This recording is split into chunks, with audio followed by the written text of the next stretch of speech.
अस्सलाम वालेकुम। हमने प्रोटीन के बारे में थोड़ा बहुत पढ़ा था। यहाँ तक तो पढ़ा था, अभी से अगले हिस्सा पढ़ते हैं। अभी हमारे पास है मेटाबॉलिज्म बेस्ड क्लासिफिकेशन स्टार्ट की थी, यहाँ तक पढ़ा था। इससे अब आगे स्टार्ट करते हैं। आपको ये पता होना चाहिए कि अमीनो एसिड की हमारे पास मेटाबॉलिज्म भी होती है, जिससे हमारे पास फैट वगैरह बन सकते हैं।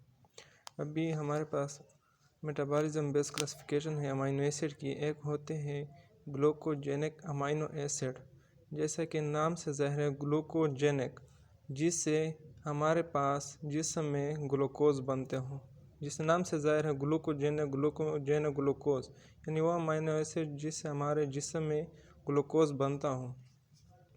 और दूसरे है कीटोजेनिक हमारे पास वो अमीनो एसिड है जो हमारे बॉडी में फ़ैट पैदा करेंगे, या प्रोडक्ट एंड फैट होगा, यानी या फैट पैदा करेंगे डायरेक्टली, या जो एंड प्रोडक्ट होगा वो हमारे पास फैट होगा। वो हमारे पास क्या होंगे?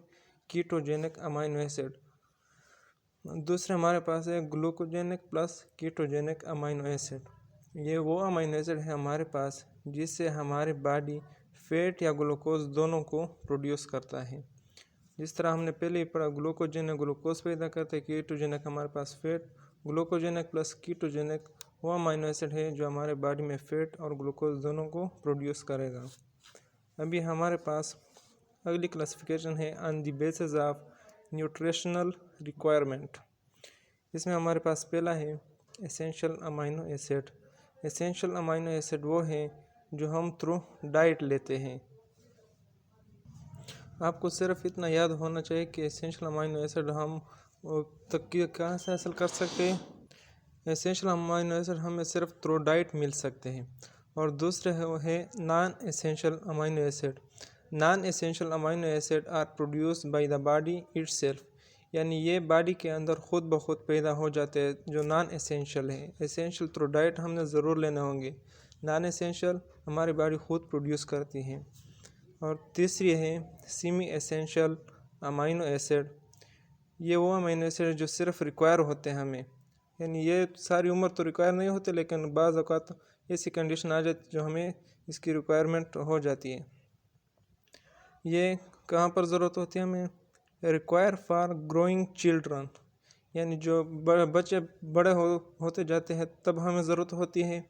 रिक्वायरिंग प्रेगनेंसी, लैक्टेटिंग वुमेन के लिए भी इन अमीनो एसिड की ज़रूरत होती है थ्रू डाइट। लैक्टेटिंग वुमेन वो है जो अपने बच्चों को दूध पिलाती हैं, उनको भी इन अमीनो एसिड की यानी सेमी एसेंशियल अमीनो एसिड की ज़रूरत होती है लैक्टेटिंग वुमेन को through diet.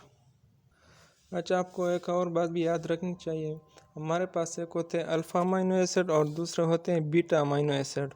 Alpha amino acid वो है यानी एक कार्बन के इर्द गिर्द उसका फंक्शनल ग्रुप यानी NH2 और COOH दोनों होते हैं, और बीटा के अंदर 2 कार्बन के इर्द गिर्द ये ग्रुप होते हैं।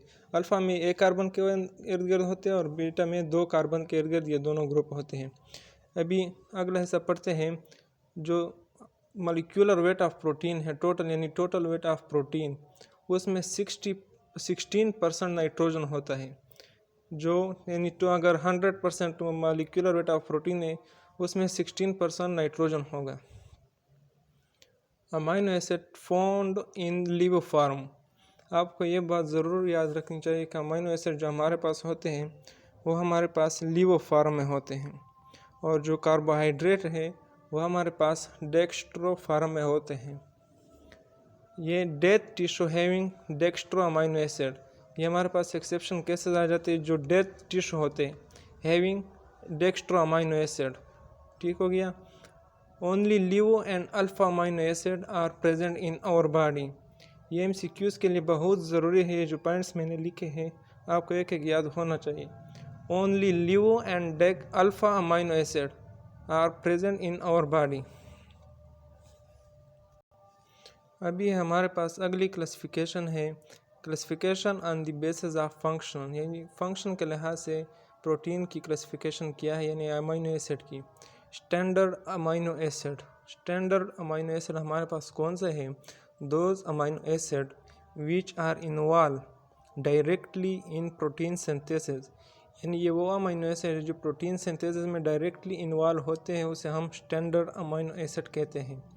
20 different amino acid form different protein, यानी 20 डिफरेंट मुख्तलिफ अमीनो एसिड मिल के हमारे पास डिफरेंट प्रोटीन बनाती है। ये नहीं कि 20 सेम अमीनो एसिड मिल के हमारे पास प्रोटीन बनाती है, यह हरगिज़ गलत होगा।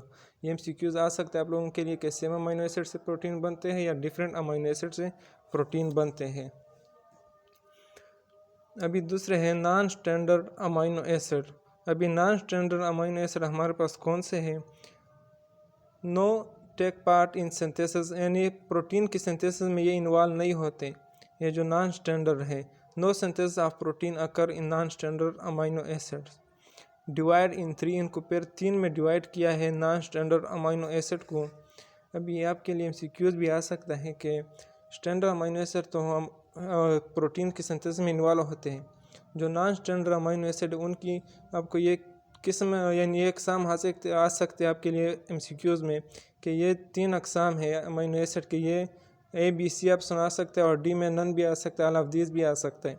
ये उनकी नॉन स्टैंडर्ड अमीनो एसिड की एग्जांपल है। Amino acid derivating protein, non protein amino acid, dextro और D अमीनो एसिड, ये नॉन स्टैंडर्ड अमीनो एसिड हैं। मैं आपको एक बात वाज़ह करता था कि मैं कोई टीचर वगैरह नहीं कि मैं टीचर की तरह आपको समझा सकूं, लेकिन जो पॉइंट्स मैंने लिखे बस वही समझाता हूँ जो मैंने टीचर से नोट किए। अमीनो एसिड प्रोटीन के कार्बन नंबर 4 पर OH ग्रुप अटैच होती है तो उसे हम हाइड्रोक्सीप्रोलीन कहते हैं। समझ आ गई? यानी अमीनो एसिड के कार्बन नंबर 4 पर जब हमारे पास OH ग्रुप अटैच हो जाए तो उसे हम क्या कहेंगे? हाइड्रोक्सीप्रोलीन कहेंगे, हाइड्रोक्सीप्रोलीन कहेंगे। यानी इसने बॉडी में मौजूद जो कोलेजन होते हैं हमारे पास, इसको स्ट्रेंथ देना होता है। हमारे पास अगली है ग्लूटामिक एसिड। ग्लूटामिक एसिड हमारे पास क्या है? जब इसके साथ यानी ग्लूटामिक एसिड के साथ कार्बोजाइल जुड़ जाए तो गेमा कार्बन, अल्फ़ा बीटा गेमा ये कार्बन होते हैं अमीनो एसिड की स्ट्रक्चर में। नहीं, जब कार्बोजाइल ग्रुप COOH जब इसके साथ गेमा कार्बन अटैच हो जाए तो वो हम अमीनो एसिड हमारे पास मॉडिफाई हो जाता है तो उसे हम क्या कहेंगे? गेमा कार्बोक्सी ग्लूटामिक एसिड, यानी उससे क्या बनेगा? गेमा कार्बोक्सी ग्लूटामिक एसिड बनेगा। अब इसका फंक्शन क्या है? Help in coagulation factor. ये आप लोगों सेकंड थर्ड सेमेस्टर में पढ़ेंगे, हेल्प इन कोगुलेशन फैक्टर, ताकि कैल्शियम की बांडी आसानी से हो जाए, इसलिए ये बनेगा ग्लूटामिक एसिड जब इसके साथ अटैच होगा कार्बोजाइल ग्रुप।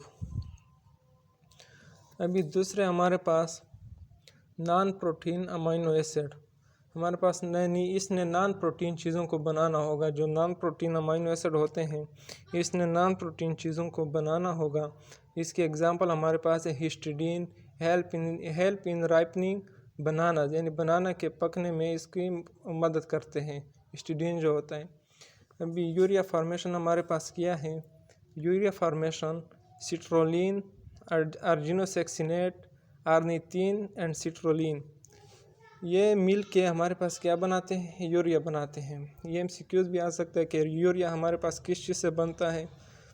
सिट्रोलिन, अर्जिनोसेक्सिनेट और आर्निथिन मिल के हमारे पास क्या बनाते हैं? यूरिया बनाते हैं। The above 3 are involve in urea formation. अच्छा, जो T3 और T4 होते हैं ये हमारे पास किस चीज़ से बनते हैं? टायरोसिन एसिड से मिलकर हमारे पास क्या बनती है? T3 और T4। अभी दूसरे हमारे पास क्या है? D अमीनो एसिड, यानी डेक्स्ट्रो अमीनो एसिड। ये हमारे पास कहाँ पर होते हैं? Found in brain. यानी मैंने आपको कहा था कि हमारे पास जो अमीनो एसिड वो ज़्यादातर लिवो फार्म में होते हैं, लेकिन कुछ एक्सेप्शन है। उसमें क्या है? जो डेक्स्ट्रो अमीनो एसिड हमारे पास कहाँ पर होते हैं? फाउंड इन ब्रेन टिश्यू, यानी ब्रेन के टिश्यू में होते हैं। सम ड्रग, कुछ ड्रग होते हैं, एक्टिनोमाइसिन एंड वेलिनोमाइसिन, यानी इसमें भी क्या होते हैं? D अमीनो एसिड होते हैं। And also found in bacterial cell wall. D amino acid हमारे पास बैक्टीरियल सेल वॉल में भी होते हैं। ये बातें आपको ज़रूर याद रखनी चाहिए कि D अमीनो एसिड हमारे पास ब्रेन और सम ड्रग्स यानी एक्टिनोमाइसिन, वेलिनोमाइसिन और बैक्टीरियल सेल वॉल इनमें होते हैं। ये आपको पहले ही बताया था कि अमीनो एसिड हमारे पास ऑप्टिकली एक्टिव होते हैं, इसका क्या मतलब हो गया कि ऑप्टिकली एक्टिव होते हैं।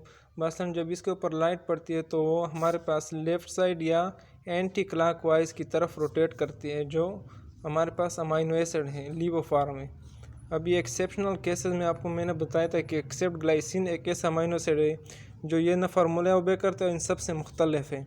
और जो ग्लाइसिन है, ये MCQ आ सकता है कि ग्लाइसिन हमारे पास ऑप्टिकली एक्टिव है, इनएक्टिव है, सेमी एक्टिव है, किस तरह है। ग्लाइसिन जो है हमारे पास वो क्या हमारे पास ऑप्टिकली इनएक्टिव है। क्यों एक्टिव है?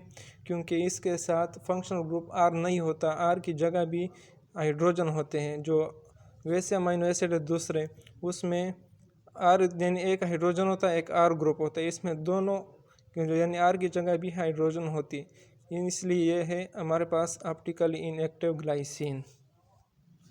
अभी हमारे पास है amphoteric nature of amino acid. Amphoteric का मानना यही है कि ये act as an acid and base. Amphoteric हम उसे कहेंगे। ये क्या हमारे पास resist against change in pH।